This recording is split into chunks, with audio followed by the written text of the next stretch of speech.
Bonsoir à tous, merci d'être au rendez-vous pour une nouvelle édition sur Monaco Info. Voici les titres de votre journal. Une étude portant sur les violences faites aux femmes à Monaco en 2021 vient d'être publiée. Elle montre que les faits sont en baisse, mais comment clairement interpréter ces données? Céline Cotalorda, déléguée interministérielle pour la promotion et la protection des droits des femmes, sera avec nous pour en parler. Quatrième victoire d'affilée pour l'AS Monaco Basket en Euroleague. Les Monégasques se sont imposés sur le parquet du Zénith Saint-Pétersbourg hier, 86-77. Résumé à suivre dans quelques instants. Dans ce journal également, nous recevrons Frédéric Platini. Le secrétaire général de la Croix-Rouge monégasque dressera avec nous le bilan de l'année écoulée et présentera les perspectives pour 2022. Ce chiffre, pour débuter ce journal, une femme sur 3 dans le monde a déjà subi des mauvais traitements au cours de sa vie. À Monaco, des cas de violence commises envers les femmes sont malheureusement constatés. Les chiffres de l'année 2021 viennent d'ailleurs d'être dévoilés par le Comité pour la promotion et la protection des droits des femmes. Bonsoir Céline Cotalorda. Bonsoir Émilie Rousseau. C'est la 3e étude à ce sujet que vous publiez avec le concours de l'INSEE. Que révèlent ces données ? Bien, il y a une légère baisse des chiffres cette année, à peu près pour toutes les entités concernées, à part les services sociaux. On a par exemple au niveau de la sûreté publique 23 cas de violence qui ont été dénombrés contre 39 l'année dernière, ou encore au CHPG 41 contre 53. Ce qu'il faut ajouter, c'est que les faits concernent majoritairement des violences physiques et ont été majoritairement commis par le conjoint ou l'ex-conjoint de la victime. Et enfin, ce qu'il faut rajouter par rapport à cette baisse, c'est que l'étude de l'INSEE recense les faits déclarés. C'est-à-dire que si une personne est victime de violence, mais qu'elle ne se rend pas à la police pour déposer plainte, eh bien, elle ne sera pas comptabilisée dans ces chiffres. Et comment on peut interpréter cette baisse globale des faits, Céline ? Alors il n'y a pas de certitude absolue puisque c'est une étude qui est un recensement et ce n'est pas une étude qualitative, mais on peut émettre quand même des hypothèses. Et la première hypothèse, c'est l'effet Covid, puisque depuis 2 ans, nos vies sont impactées par cette crise sanitaire. Il y a moins de déplacements, il y a plus de télétravail, surtout sur l'année 2021. Donc à Monaco, beaucoup de pendulaires venant de France ou d'Italie se rendent quotidiennement, cela peut avoir un impact. Et puis il y a eu aussi moins d'événements en principauté ou des événements avec des jauges plus limitées comme le Grand Prix de Formule 1 par exemple. Donc tout ça concourt possiblement à la baisse des chiffres. Et puis la crainte du Covid qui a pu aussi retenir certaines personnes d'aller à l'hôpital par exemple. Alors certes, ces chiffres sont en baisse, mais les faits sont toujours recensés. Quelles sont les actions menées par le Comité des droits des femmes pour lutter contre les violences faites aux femmes ? C'est vrai que la lutte contre les violences, c'est un combat permanent, incessant, surtout que les violences peuvent prendre différentes formes, elles peuvent se manifester de manière insidieuse. Et c'est pour ça qu'il faut continuer à lutter. C'est ce que nous faisons au sein du comité avec des campagnes de sensibilisation, comme nous avons fait le 25 novembre, pour justement montrer que la violence pouvait avoir différentes formes et qu'on n'avait pas toujours conscience qu'elle existait. Il y a également des actions de sensibilisation et de formation qui sont mises en place pour les professionnels qui ont à prendre en charge les victimes de violences ou à les accueillir. Et puis le fait tout simplement de publier ce type d'études, comme l'étude de l'INSEE, eh bien, ça concourt aussi à une prise de conscience, à une libération de la parole. Et puis bien entendu, il y a toujours l'ensemble des dispositifs qui sont mis en place par les services de l'État ou par le tissu associatif pour donner de l'aide et bien entendu être à la disposition en cas d'urgence. Et concrètement, Céline Cotalorda, comment agir si nous sommes témoins de violences ou victimes de violences? Quel est le dispositif d'aide et d'urgence? Eh bien, si vous êtes dans une situation où il y a une véritable urgence, il ne faut pas hésiter. Il faut appeler la police ou les pompiers.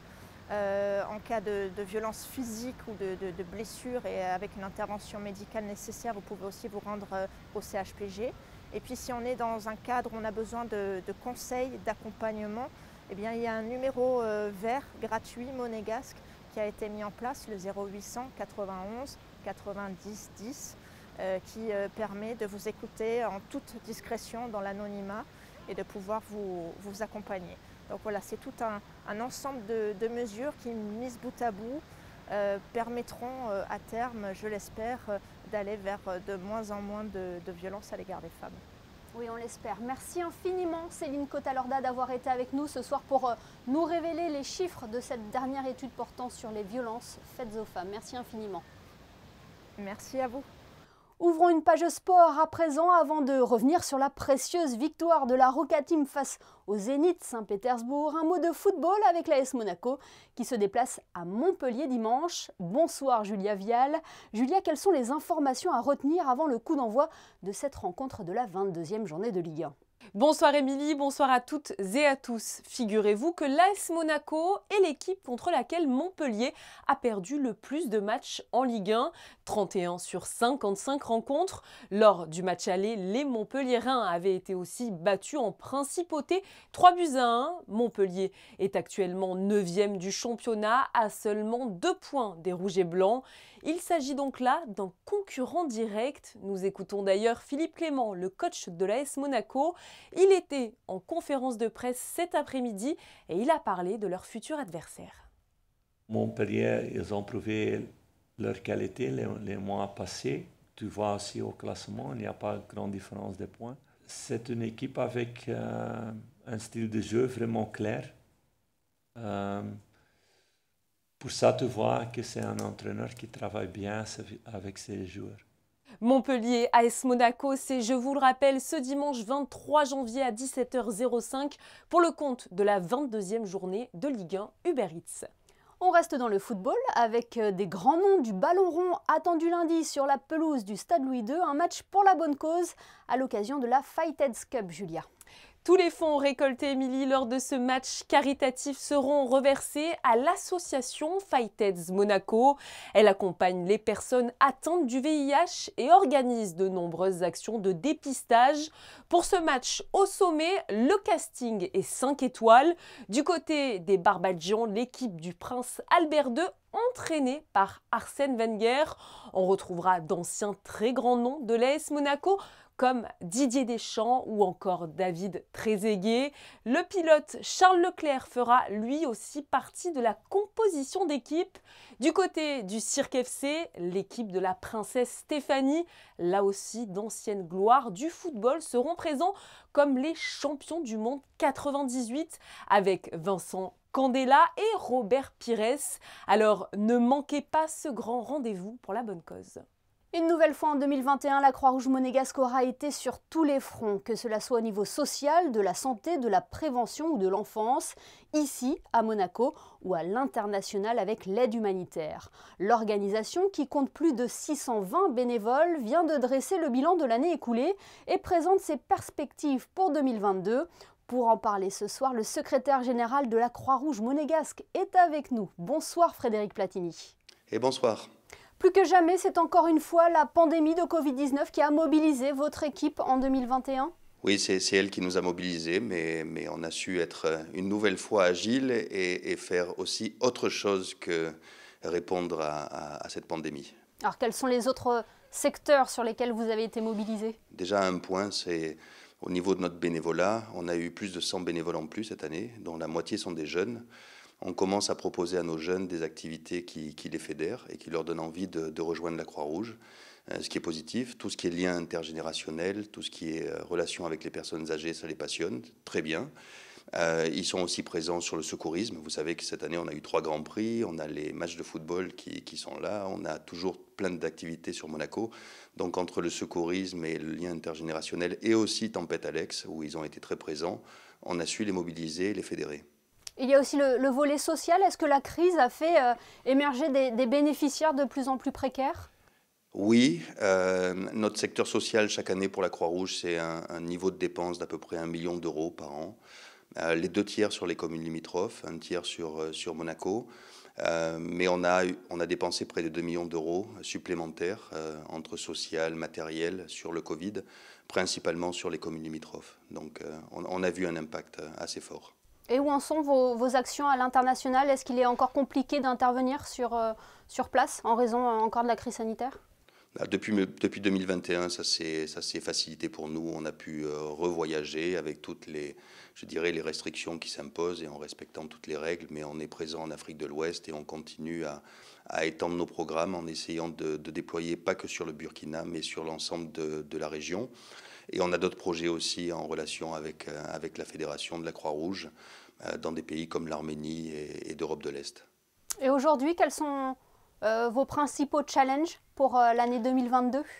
Alors l'année 2022, elle va être un peu particulière pour la Croix-Rouge monégasque parce qu'elle va célébrer les 40 ans de présidence du prince souverain. Il avait pris ses fonctions le 17 décembre 1982. Donc on va s'atteler, je dirais, à lui rendre hommage pour, je dirais, toute la bienveillance et pour l'activité qu'il met au service de la Croix-Rouge monégasque. Et en 2022, on veut mettre un accent particulier sur les thématiques environnementales, où la Croix-Rouge s'est bien déployée. On a signé la charte, on a un parc de véhicules qui est exclusivement électrique aujourd'hui, mais on a encore des efforts à faire. Donc on veut être neutre à la fin de 2022, avoir une neutralité carbone. On veut mettre l'accent sur la jeunesse. On a remodelé le conseil d'administration avec de nouveaux conseillers d'administration qui sont proches des jeunes. Donc vraiment jeunesse, environnement, international et le secourisme qui reste le pilier de la Croix-Rouge monégasque avec plus de 3000 personnes qui ont été formées l'année dernière, toutes les écoles qui sont formées. Voilà nos ambitions pour 2022. Toujours encore plus de solidarité finalement, Frédéric. Oui, et la crise Covid finalement nous permet aujourd'hui de nous rapprocher plus de la jeunesse, d'avoir plus de bénévoles et de montrer l'importance d'un mouvement comme la Croix-Rouge dans un État comme Monaco. Eh bien merci Frédéric Platini d'avoir été notre invité ce soir sur Monaco Info. Merci. Merci Émilie. On rejoint à présent Julia Vielle pour le reste de l'actualité. On débute avec l'ouverture du concours à la sûreté publique. Et quelles sont les conditions pour pouvoir postuler, Julia ?